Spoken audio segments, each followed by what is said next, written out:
Welcome to another interview by the Rafferty Mills Connection podcast. My next guest is a writer and voice actor, most well known by fans for providing the voice of legendary video game character Solid Snake in the 1999 blockbuster game Metal Gear Solid. Ever since, my guest has voiced the character along with his father, Big Boss, in several successful sequels and has written the screenplays for the hit film X-Men and The Scorpion King, amongst others. My guest is David Hayter himself. David, welcome to the show.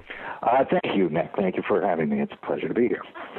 Hey, no problem. And this is a great honor for me. I grew up with Metal Gear Solid. I shouldn't have been playing it. I was a kid, but, that's the way it is. Brilliant. Thank you. Well, it's a pretty remarkable thing, that Metal Gear Solid. It really became quite a juggernaut, and I'm just to be a part of it, and I'm glad you enjoyed it.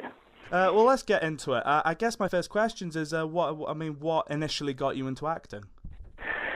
Well, I moved around quite a bit as a child, and my mother, as a way to make friends and meet people in the community, she would do community theater plays and things. And when I was 9, we moved to El Toro, California, and she was looking for auditions and then saw an all-kid production of The Playhouse. And she said, "Oh, you should audition for this." And I said, "Okay." So I went in, and I don't know, maybe 60 or 70 kids auditioned for 14 parts or something, and I got the part of Thief and Weasel because I was a thief and a weasel when I was 9. It was a bit of typecasting, but I got the part, and I went and did the thing, and after the opening of the show, there were some girls backstage, and they came up and asked me for my autograph, and we actually had pictures of me signing my first autograph, and then I was hooked, and after that, I thought, that would be a pretty good way to make a living. Hey, what kind of, who did you have as a motivation? Was there an actor or someone that you just looked up to and said, I want to be like this actor, and put that into your acting as well? Yeah, I was really, really my whole life was changed by the movie Raiders of the Lost Ark, which came out when I was 12, and I was sitting in the theater and just so blown away by that. And that was really the world I wanted to live in, the types of movies that I wanted to make. And so obviously Harrison Ford was a major influence on me, but in terms of motivating me into this career. And then once I really got into it, I really tried to study everybody I respected. I think Sean Penn is probably the greatest actor on the planet, and I've really studied him for almost my whole life, and there's people like Jeff Goldblum that I love. There's a few different types of actors, and there's, I guess Harrison Ford, who, is like Robert Redford, they sort of play themselves, but they have a great personality. Tom Cruise is sort of like this as well. They just have this star personality and this confidence, and that makes them interesting to watch. Then you have like the Sean Penns, who are chameleons, who can do anything. Gary Oldman, people who just disappear into a role. And I really thought, that I would go that way someday, and people like Jeff Goldblum or Tony Shalhoub, these people who are just amazing character actors who are just so fascinating and in their quirks and their humanity that they really have an impact on people. So that was, those are sort of the areas that I tried to study as I came up. Is it the kind of idea that for me, I do this as well, but if you look at an actor and try and take something from them and put it into your performance when you do something, is that how you look at it? Or? Yeah, well, it's funny. When I was I went to theater school in Toronto when I was 18, and there's a Canadian actor named Colm Feore who has been in a million movies. He's sort of a big Canadian character actor, and he came to speak to our class, and he literally said, if you see something great that an actor does, steal it, and don't be ashamed of that. He said, and he literally said, if Harrison Ford does something that you think is great, do it yourself, and when you do it, it won't be like Harrison Ford. It'll be like you, but you will always infuse somebody else's ideas with your own energy, with your own humanity. And I always thought that was interesting, if somewhat unethical. Hey, I mean, you went into a bit of voice acting. I know you did a lot of live acting as well. I mean, at one point, did you think to yourself, "I want to do this more than this," or was it just a thing of any work that comes at me, I'll just take it?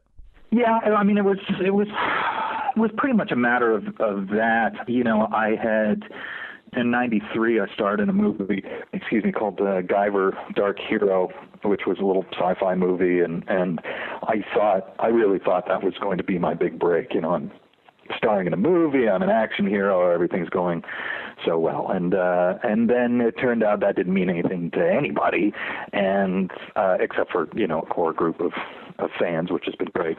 But it didn't really change my career, and I also didn't want to do, I was very picky about what I wanted to do on camera. I really wanted to I didn't want to do soaps, and I didn't want to do commercials and stuff like that, so I sort of limited myself in that arena. And then I did an episode of Major Dad where I played a Russian kid. They just put it on Hulu. And I did this Russian accent, and Helen Hunt's father, Gordon Hunt, was in the audience, and he's a big animation director, and so he hired me to do this episode of Captain Planet as a Russian. And it was so great, and I went in, and Margot Kidder was on the show, and like all these great, cool people, and it was really fun and really laid back. And voiceover actors are not like on-camera actors. I mean, it's really not a lot of ego and not a lot of hassle. You know, everybody's just there to have fun and to you know, have a good time and do it right. And I just sort of discovered this world, and I got to be friends with Jennifer Hale, who is a major voiceover actress, one of the biggest in the world, and she, you know, helped me get an agent and meet some people, and really helped me break into that world. It's a very insular world, the Los Angeles voice acting community. And then once I was there, I was like, you know, this is pretty great. I mean, if you're lucky enough to make your living as a voiceover actor, there's a few better jobs. They take up a lot of time, and it's really fun. Is it true that you went to Japan as a kid? It is true. Yeah, we moved there when I was 15. That must have been a huge culture shock for you. Yes, immense culture shock. I was in Kobe. We moved to Kobe, Japan in 1985 or 1984, maybe. I was 15. And Kobe is about 800 kilometers, I hope I'm right on this, about 800 kilometers southwest of Tokyo. So it was hell and gone from the center of Japan, and really nobody spoke English. And when I was 15, it was very difficult. When I first moved there, I got lost downtown and didn't have enough money for a cab, and didn't know how to find my own house if I did, and that was sort of freaky and scary, and yeah, so it was really upsetting at first. And my first 6 months there, I had a very tough time, and then in my senior year, I had gone back to Canada for 6 months, and then that didn't go so well either, just because, you know, once you leave home, it's very difficult to go back again. And so in my senior year, I went back to Japan, 86 or 87, and I really committed to it, and I really buckled down and tried to learn the language and, you know, really become a part of that culture. And from then on, I loved it. And I spent another 2 years there, just living in Kobe and Osaka and working at various jobs.